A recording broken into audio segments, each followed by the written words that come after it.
खबरें जो आपको सीधे जोड़ती हैं हमसे, जिनका आपकी जिंदगी पर होता है सीधा असर। खबरों की वही तस्वीर,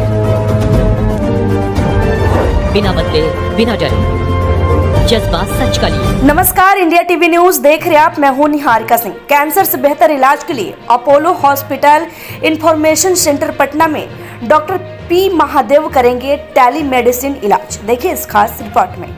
खबर अच्छी लगी हो तो लाइक करें। ताज़ा अपडेट के लिए चैनल को सब्सक्राइब करना ना भूलें। इस खबर को लेकर आपकी क्या राय है, हमारे साथ कमेंट बॉक्स में साझा करें। धन्यवाद। तो कैंसर का नॉर्मली 4 स्टेज होते हैं। पहला 3 स्टेज में जब कैंसर जिस जगह पे शुरू हुआ है उसी जगह पे है और थोड़ा बहुत अगल बगल में थोड़ा स्प्रेड किया। चौथा स्टेज में शरीर के हर भाग में स्प्रेड हो जाता है, तब उसको हम लोग स्टेज 4 बोलते हैं। सर, कितना स्टेज पे बचने का चांसेस ज्यादा रहता है? तो जितना अर्ली स्टेज होता है उतना उसको क्योर करने का चांस अधिक होता है, और जैसे जैसे स्टेज बढ़ता है तो क्योर होने का चांसेस कम हो जाता है। लेकिन अभी क्या है कि इतने सारे टेक्नोलॉजिकली एडवांसेस हुए हैं कि स्टेज 3 वाले कैंसर भी अभी ऑलमोस्ट 50 to 60% हम लोग क्योर कर सकते हैं। सर, आखिरी सवाल सर, आपके तरफ से कैंसर के इलाज के लिए क्या विशेष सुविधा है? क्या विशेष सुविधा है? क्या खास है आपके तरफ से? तो जैसे हम बोले कि अभी रेडिएशन ट्रीटमेंट है, ठीक है। एक रेडिएशन ट्रीटमेंट जो होता है, डिफरेंट तरह के रेडिएशन ट्रीटमेंट होते हैं, ठीक है। सो क्या होता है कि जब रेडिएशन ट्रीटमेंट करते हैं तो वो जिस भाग पे कैंसर है उसी भाग पे फोकस करके ट्रीटमेंट करना जरूरी होता है, क्योंकि जिस भाग में कैंसर नहीं है अगर उसमें ट्रीटमेंट करते हैं तो साइड इफेक्ट ज़्यादा होता है, ठीक है। तो अभी अगर आप देखेंगे अपोलो हॉस्पिटल में सबसे एडवांस, आप दुनिया में कहीं भी चले जाइए, सबसे एडवांस ट्रीटमेंट टेक्नोलॉजी जो है, जिसको हम लोग साइबर नाइफ ट्रीटमेंट बोलते हैं, प्रोटॉन ट्रीटमेंट बोलते हैं, ये सब अवेलेबल है इंडिया में। अच्छा, थोड़ा ये बताइएगा सर, बहुत सारे पेशेंट ऐसे हैं जिनको पता नहीं चलता प्रिकॉशन क्या रखें, बचाव कैसे करें इससे? राइट, सो वही मैं बता रहा था कि अगर एक हेल्दी लाइफस्टाइल हो, ठीक है, हेल्दी लाइफस्टाइल मतलब खाना पे एक मॉडरेशन होना चाहिए, एक्सरसाइज रेगुलर किया जा सकता है।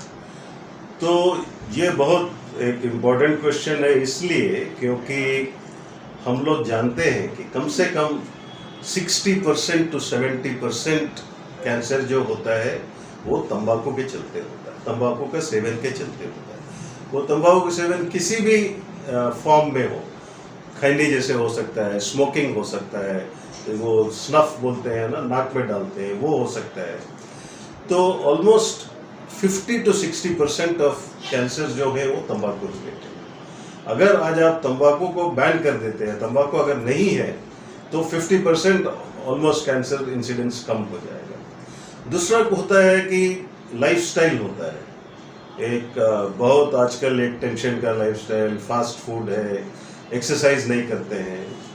अभी तंबाकू के बाद सबसे ज़्यादा इम्पोर्टेंट कॉज बताया जा रहा है ओबिसिटी, मोटापा। मोटापे जो लोग बहुत मोटे होते हैं उनमें कैंसर का रिस्क ज़्यादा रहता है। और आपको तो पता ही चल रहा है, आजकल तो सबको सिर्फ टीवी है, मोबाइल है, बाहर जाके कोई एक्सरसाइज नहीं करते, बच्चे लोग भी आजकल बाहर कम खेलते हैं। तो ये सब रिस्क फैक्टर्स हैं कैंसर के। सर, मतलब अगर कैंसर हो जाए तो इसका कैसे इलाज करा जाए, कहाँ इलाज करा जाए, किन लोगों से मिला जाए, तो हमारे दर्शकों को बताया जाए। सो पहले एक शब्द बोलते हैं कि कैंसर को हम लोग डायग्नोसिस कैसे करते हैं। एक तो है कि हाँ शक हो रहा है कि कैंसर है, लेकिन उसको कैसे हम लोग बताएंगे कि कैंसर है। तो उसमें क्या होता है कि कुछ कैंसर जो होते हैं ब्लड टेस्ट के चलते पता चलता है, जिसमें हम लोग बोलते हैं ब्लड कैंसर, जो बच्चों लोग में ज़्यादा होता है, ल्यूकीमिया, लिम्फोमा, ये सब होते हैं। जो ब्लड कैंसर होता है वो ब्लड टेस्ट पे डायग्नोसिस होता है। बाकी सब कैंसर जो होता है, जिस शरीर के जिस भाग में कैंसर है उधर से एक पीस निकालना पड़ता है और उसको हम लोग पैथोलॉजी डिपार्टमेंट को भेजते हैं और उन लोग माइक्रोस्कोप में देख के उसमें कैंसर है कि नहीं बताते हैं, ठीक है। तो ऐसे पता चलेगा कैंसर है कि नहीं। जब कैंसर का एक डायग्नोसिस होता है तो कुछ टेस्ट करने पड़ते हैं जानने के लिए कि इसका स्टेज क्या है, क्योंकि इलाज जो है वो डिपेंड करता है कि क्या स्टेज पे है। ठीक है, बहुत सारे कैंसर जो मेनली क्या है कि कैंसर का इलाज के लिए 3 मेन ट्रीटमेंट है। एक है ऑपरेशन, जिसको हम लोग सर्जरी बोलते हैं।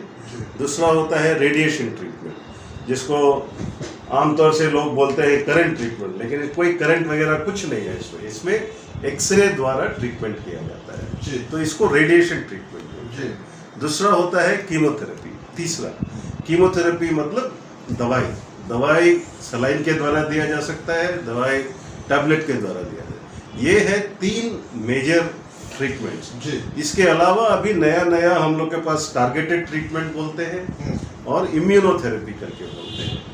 तो ये 3-4 चीज है जिसके द्वारा हम लोग कैंसर का इलाज। किसी भी शरीर के भाग में जो हमारे शरीर में जो सेल्स बोलते हैं, वो सेल्स अगर बहुत ज़्यादा डिवाइड करना शुरू करते हैं। नॉर्मली क्या होता है कि सेल्स डिवाइड होते हैं, फिर मर जाते हैं, फिर नए सेल्स आते हैं, तो एक बैलेंस रहता है, कितना सेल्स मर रहा है और कितना सेल्स फिर से नया बन रहा है।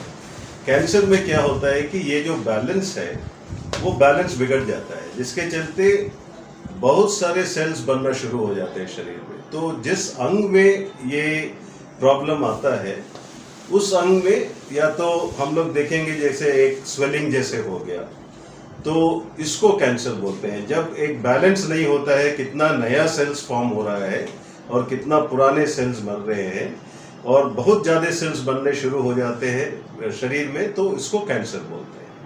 नाउ सिम्टम्स जो होता है वो शरीर के किस भाग में कैंसर है उसके ऊपर बेसिकली डिपेंड होता है, और कैंसर सिर्फ उसी जगह में है या कहीं शरीर के किसी और भाग में फैल गया, इसके ऊपर डिपेंड करता है।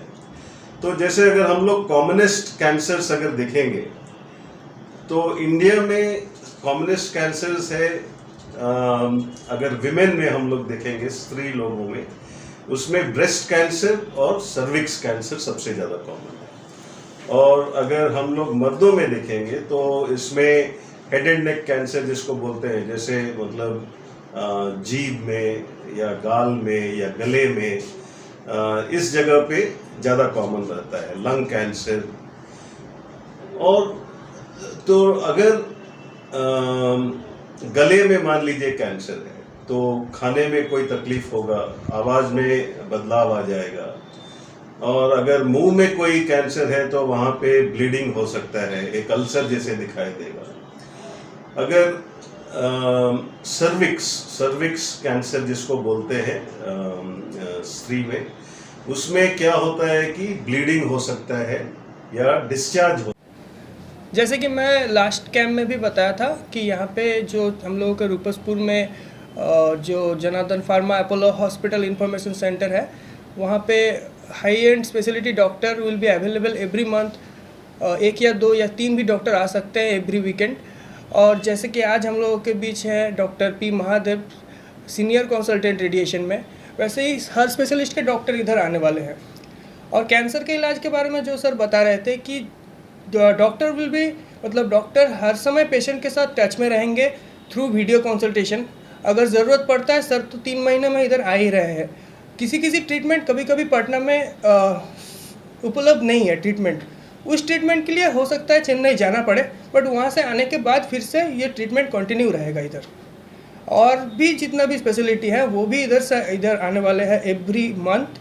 तो डायरेक्ट सेंटर से वो लोग विज़िट कर सकते हैं, और जो चेन्नई जाने वाले हैं या फिर चेन्नई जाके आ चुके हैं, उनका जितना भी अपोलो से रिलेटेड इशू है वो सेंटर से ही सबको हेल्प किया जाएगा।